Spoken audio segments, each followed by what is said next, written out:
Palace Udaipur, Lake Pichola. Welcome to this session, Prateek. Thank you so much, Ritu. Great opportunity. We, in our little world, don't get to correspond, talk to such young people, and especially in these numbers. So very excited and looking forward to our conversation. And I'm sure, thank you for taking the time out. And undoubtedly, this is going to be a wonderful session for them. And your advice would go a long way in helping these youngsters today. So just to give you a little brief, Prateek has, of course, has a very wide experience. He's from the Oberoi School of Management. He's worked with the Oberoi and the Marriott and now with Leela. And why don't you share your journey with us? Okay. First of all, just a quick question. I hope I'm audible. Do you want me to speak a little louder? Is this fine? I think it's loud and clear. Great. All right. So thanks again, Ritu, for the introduction. I not as lucky as most people listening onto this conversation. I didn't make up my mind as early as people have to join this industry. I did my graduation. I did my bachelor's in commerce. Went to a college called Symbiosis, where I did my banking and finance as my majors. But I think at that point of time, I was living with my grandparents, so the pocket money was a little less, and to be able to meet ends, I was waiting tables. I was learning how to bartend. I was working with a small office that Viscraft had at that point of time in Pune.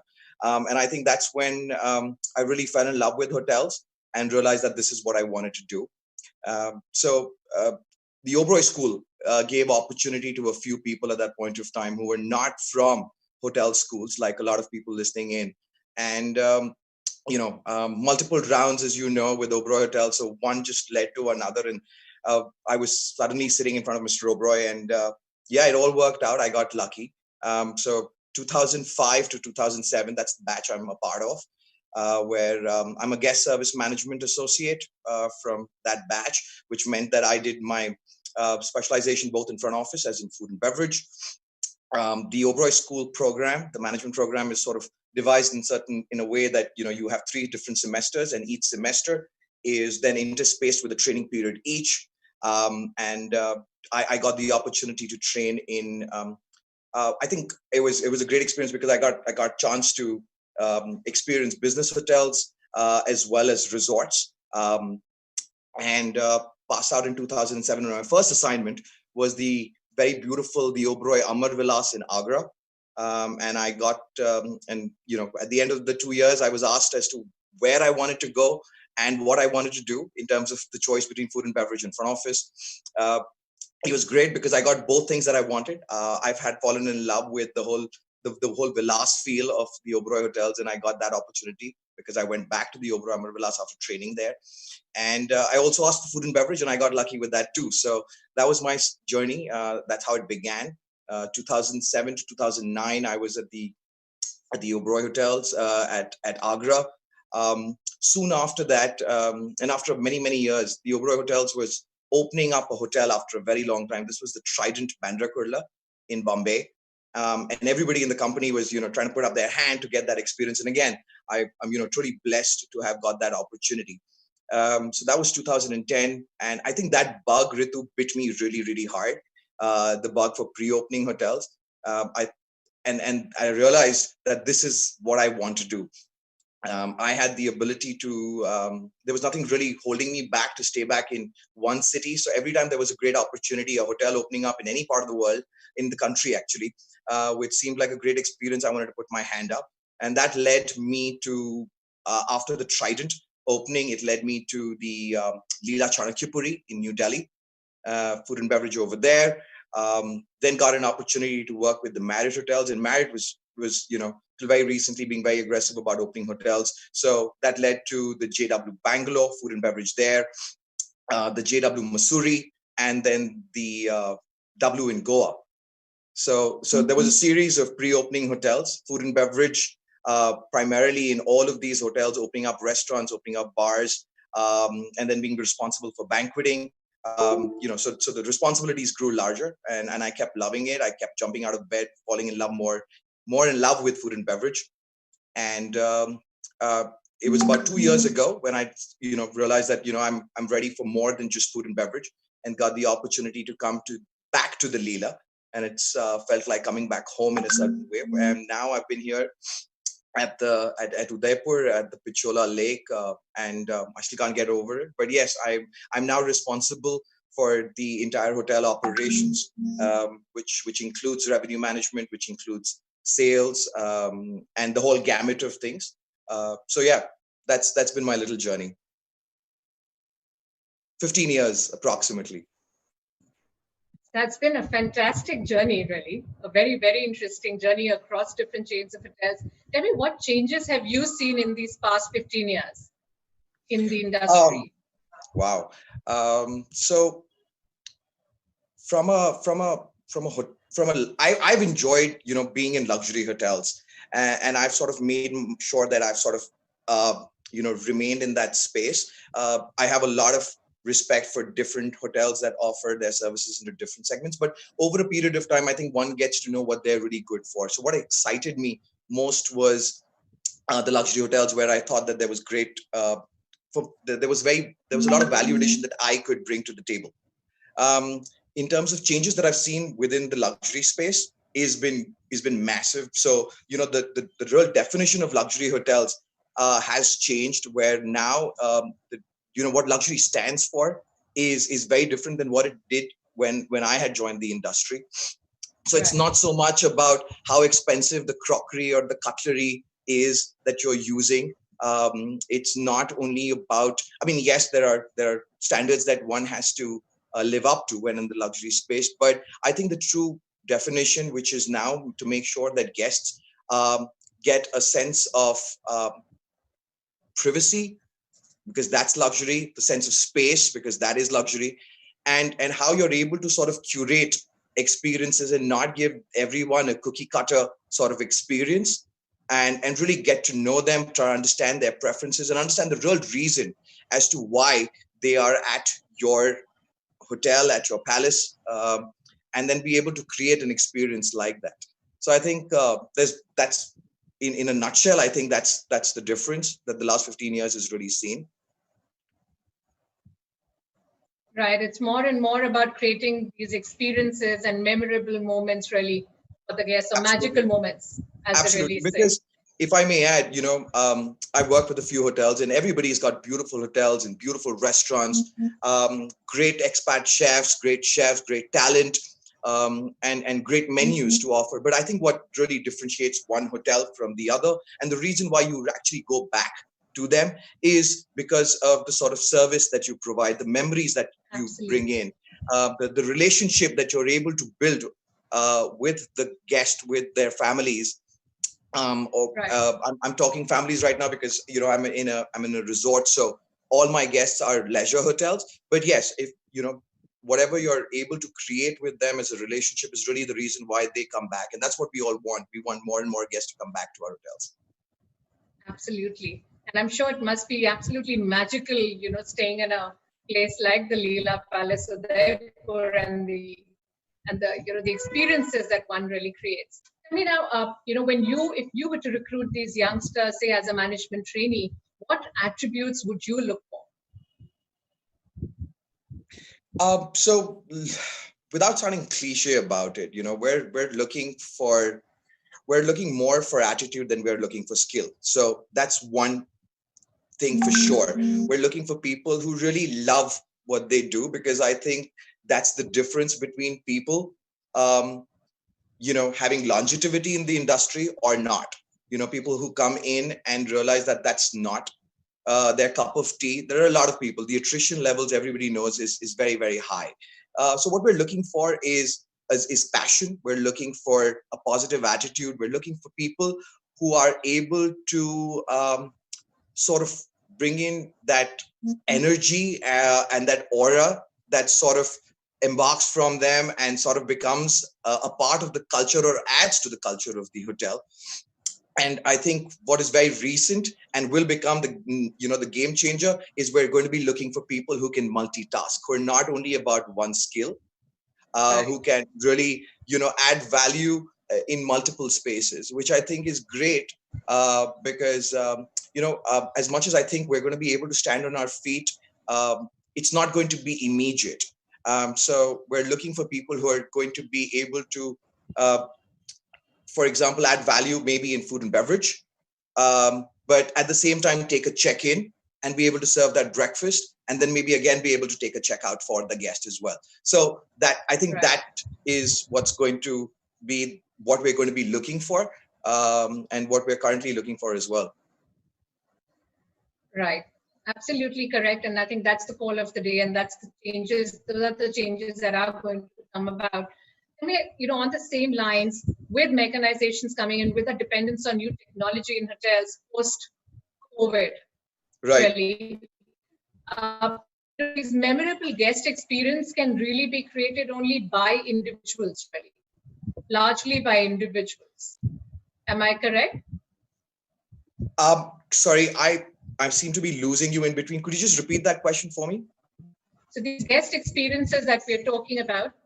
Right. Yeah, so these guest experiences that we're talking about we would still be dependent on people. We would still be dependent on these associates and executives to create these memorable moments. Right. I think this would continue. Am I correct on that? Would you agree with this? Absolutely. I do agree. So let's I have two answers for that. So one, we're obviously going to see a lot more of technology, and I'm definitely not the most technological savvy, but that can't be my answer anymore. I need to be able to understand technology more and be more with the times, because that's what the guest expects.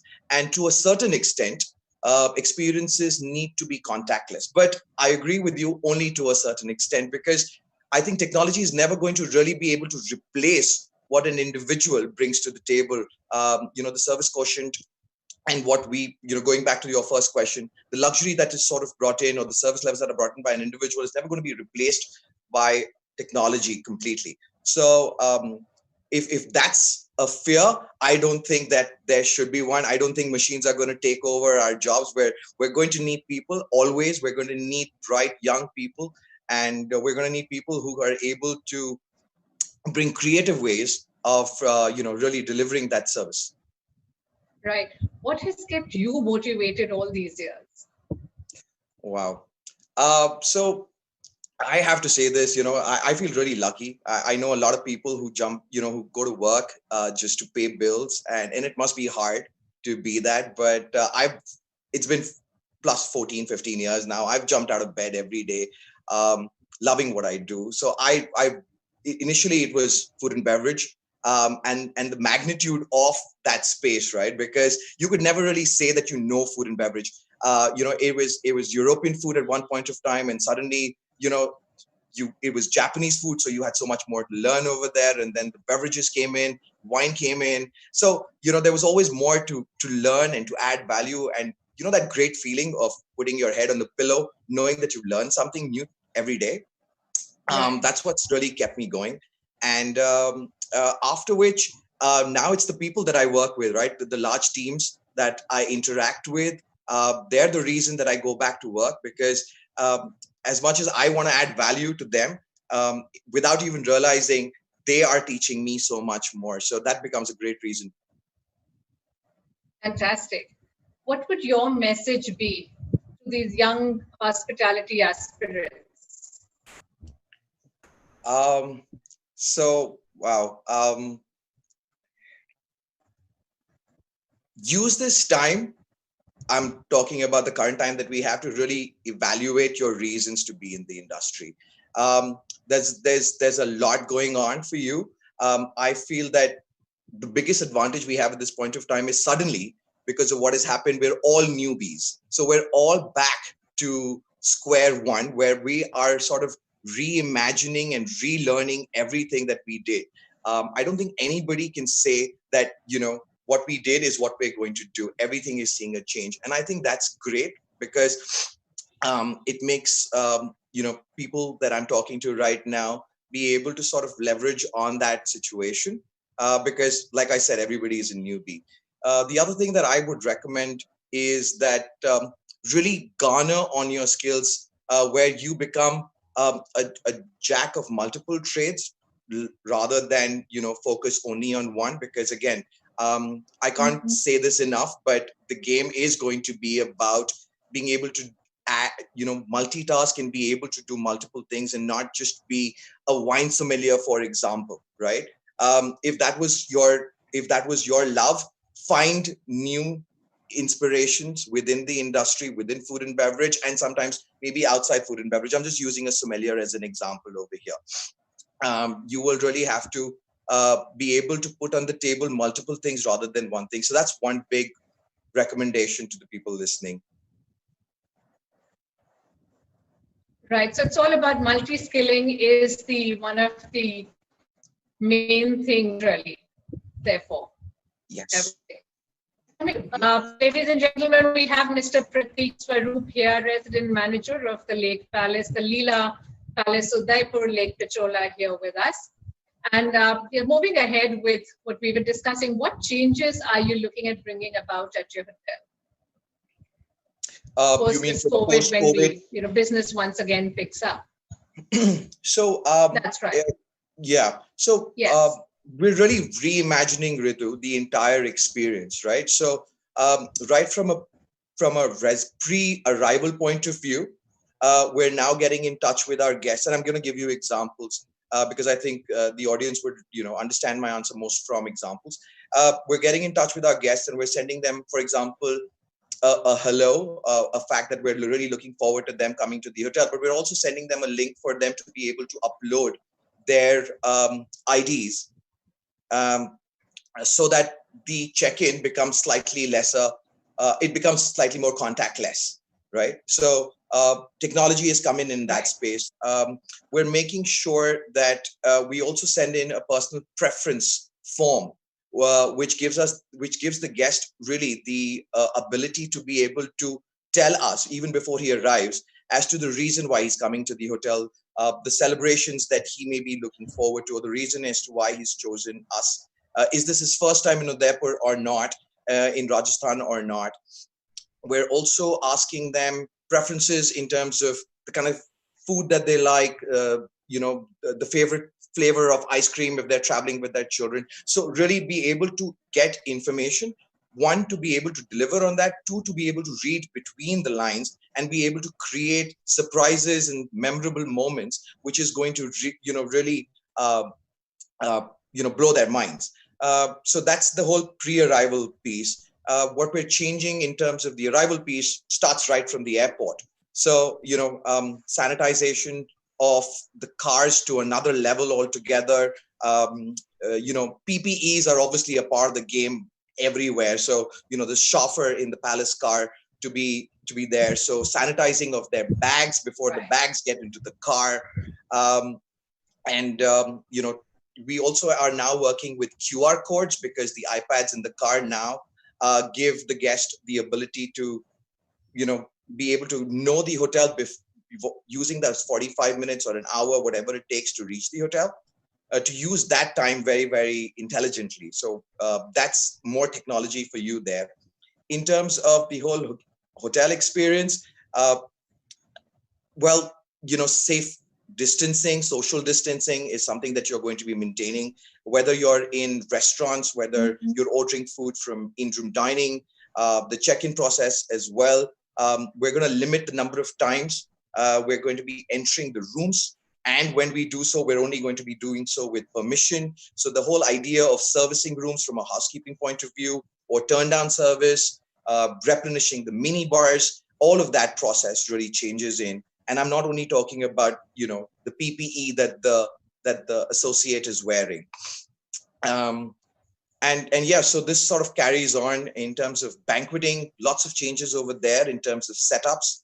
The whole definition of different types of setups really is going to change and reduce because you're going to be maintaining certain distances between, chairs, tables, chefing dishes, so on and so forth. And restaurants as well, because, your number of covers in restaurants are going to reduce because, again, of the social distancing factor over there. We're going to drive this right up till checkout, because at checkout also you want the guest to have the option for it to be contactless if that's what he wishes for. So, again, through technology. The bill at the end of the stay, the folio is directly sent to an email address where he has a Razor Pay link as well, where he could just directly pay for what he wants without even coming to the checkout counter. So yeah. That has been really great, and I have a lot of great learning really for these youngsters. Yeah, I mean, I know I hurried through that, but yeah, I mean, I'm happy to take questions about specific things towards the end of this conversation. Lovely. It's been nice having you here with us. I'm sorry, Ritu. Your voice is cracking up a lot right now. I can't seem to hear you. Can you hear me? Sorry, Ritu. Voice is really bad right now. It's cracking up a lot.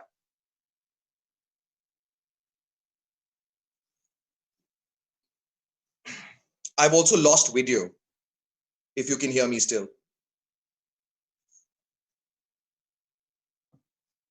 Can you hear me? Slightly better, yeah, but... Prateek, can you hear me now? Yes, Prateek, I can hear you now. Yes, I can hear you now, but there is no video, just to let you know. Okay, great. Okay. So, well, it's been really great having you here, and we don't have any questions at the moment, but sure, your participants have any questions, I would love to share them with you as we move along. Sure, I will absolutely. share them with you. And lovely. Thank you all so much. Any parting words from you? Parting words. Well, I look forward to be able to do this again if the opportunity comes, maybe with slightly better network situations for either you or me. But apart from that, good luck, guys. This is a great industry, and it's an industry that has a future. It may not seem like that. Things might be a little bleak. You may be questioning your future professionally, but the industry is going to stand up on its feet, and we're going to need smart individuals like yourselves. We're going to need people who love what they do. So yeah, continue your sort of efforts. And there's a very large number of people like myself who are here to sort of share their experiences with you, answer your queries, anything that you need. So please use that advantage that you have. Thanks, Ritu.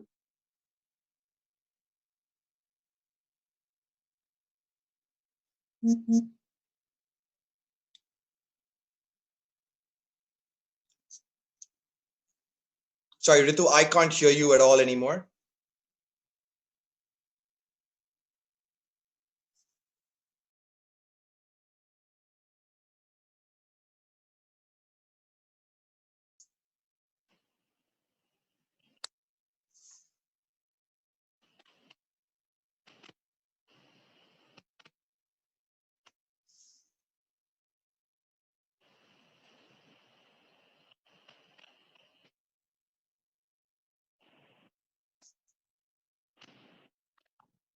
Give me a moment, please. Yeah, I'm sorry about this poor connectivity today. I think Alkara is experiencing maybe no experience once again, and share a little more with our students at a later stage. Thank you so much, and wish you all the best. Thank you very much. Thank you for the opportunity. Thank you, guys. Great. Thank you, everyone, for joining us today. And that was Mr. Prateek Swarup. Thank you all, and have a wonderful day ahead. And here we are signing out of the IIHM Kolkata studio.